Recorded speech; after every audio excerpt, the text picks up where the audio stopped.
Ghost stories in Hindi. एक हवेली की कहानी।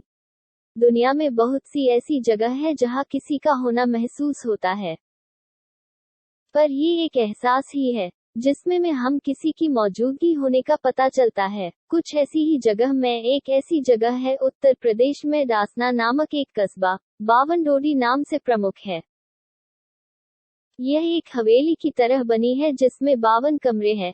इन कमरों का भी अपना एक रहस्य है। बहुत साल पहले इसमें एक बनिए का परिवार रहता था।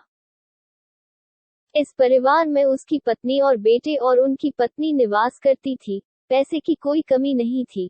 बनिए का एक ही पुत्र था। एक दिन उसकी बहू को एक सुंदर बालक हुआ और उसने अपने ससुर से कुआं पूजने की बात कही और कहा कि मैं कुआं तभी पूजने जाऊंगी जब घर से कुआं तक आप नोटों को जमीन पर बिछा देंगे। बनिए की पत्नी को ये बात अच्छी नहीं लगी और उसने मना कर दिया। उसने कहा कि हम लक्ष्मी को पूजते हैं, इस पर पैर रखना अच्छी बात नहीं है। पर जब बहू ने कहा कि अगर आप ऐसा करते हैं तो आपको बहुत सी दौलत और सोने के भंडार मिलेंगे, ससुर को ये बात बहुत अच्छी लगी और उसने ऐसा ही कर दिया। 1 किलोमीटर की दूरी जो कि घर से मंदिर तक थी वह तक नोटों को बिछा दिया। चलती गुड़िया। बनिए की पुत्र वधू इन नोटों के ढेर पर चल पड़ी, परंतु जब वह वापस लौटी तो सारे नोट कोयले बन गए। बनिए की समझ में कुछ नहीं आ रहा था कि ये सब क्या हो रहा है। शायद ये सब लक्ष्मी के अपमान से हुआ था।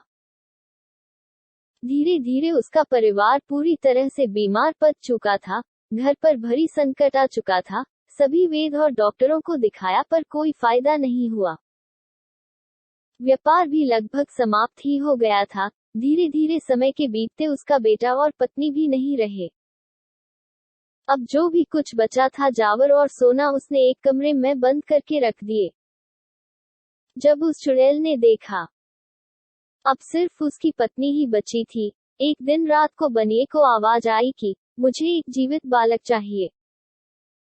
उसकी पत्नी ने आटे का एक बालक बनाकर अपने दरवाजे के बाहर रख दिया और कहा कि ले जाओ और यह से चली जाओ। रात के 12 बजे एक दरवाजा खुला। एक तेज रोशनी हुई, सब कुछ धुंधला सा हो गया। जब थोड़ी रोशनी हुई तो आटे के बालक की जगह एक नाग ने ले थी। उसकी पत्नी को डसकर चला गया और उसके बाद कोई नहीं जानता कि दरवाजा कब खुला होगा। आज भी ये जगह बंद है और रात को वह पर अजीबोगरीब आवाज आती है। कहा जाता है आज भी वह अदृश्य माया चलती है और कुछ अजीबोगरीब आवाज आती है। कुछ जगह ऐसी होती है जिनके बारे में हमें पता नहीं चलता है। जब उनके बारे में कुछ भी ऐसा होता है जो कि नहीं होना चाहिए तभी हम उस बात पर यकीन करते हैं। यह बात कोई भी नहीं जानता है कि किस जगह पर क्या हो सकता है। कभी हम अनजाने में उस जगह पर चले जाते हैं या कोई भी लालच हमें उस जगह पर ले जाता है। बात कोई भी हो मगर कुछ जगह के सच के बारे में कोई नहीं जानता है। दुनिया में बहुत अजीब बातें होती है जिनका पता हमें जल्दी नहीं चल पाता है, पर जब पता चलता है तो बहुत देर भी हो जाती है।